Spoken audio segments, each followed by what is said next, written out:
আপনারা দেখছেন ইতিহাস, পর্যটন ও তথ্যভিত্তিক ধারাবাহিক চলার পথে অরুণ কুমারের সাথে।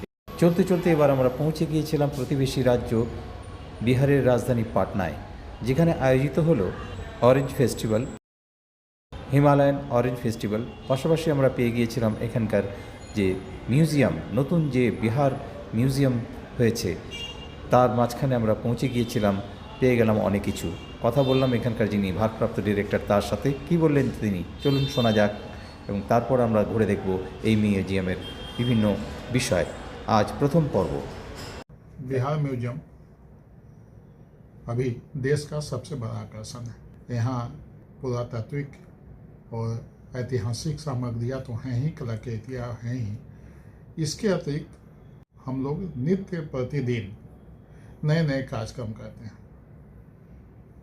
कभी सांस्कृतिक कार्यक्रम, कभी सेमिनार, कभी टॉक, इस तरह के कई कार्यक्रम म्यूजियम बिनाले।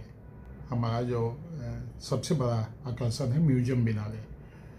पूरी दुनिया में म्यूजियम बिनाले की कल्पना नहीं थी। बिहार म्यूजियम ने म्यूजियम बिनाले की कल्पना की है। हर 2 साल पर हम लोग म्यूजियम बिनाले आयोजित करते हैं।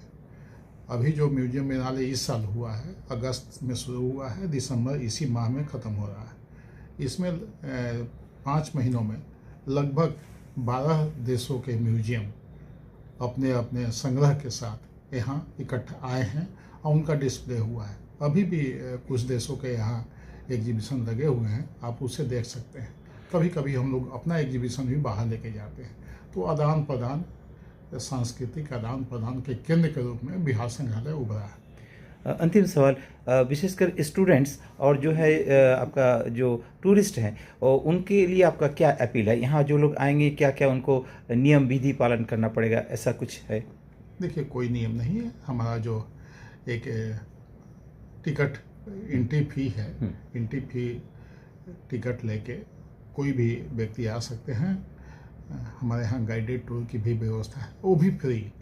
ये नहीं कि गाइडेड के लिए टूर के लिए कोई पैसा देना, वो भी फ्री है।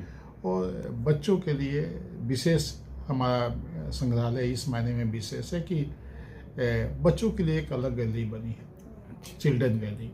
और यहाँ जो दर्शक आते हैं उसमें मुझे लगता है कि 30 से 40% बच्चे ही रहते हैं। बच्चों के लिए सबसे बड़ा आकर्षण बिहार संग्रहालय है। নমস্কার, এখন আমরা রয়েছি বিহার মিউজিয়ামে, নতুন যে মিউজিয়াম হয়েছে সেখানে। আমরা একটু আগে কথা বললাম এখানকার যিনি ডেপুটি ডাইরেক্টর মিস্টার অশোক কুমারের সাথে, যে কী এখানকার বিশেষত্ব, কী এখানকার গুরুত্ব। চলুন এবার আমরা ঘুরে ঘুরে দেখব, সঙ্গে থাকুন।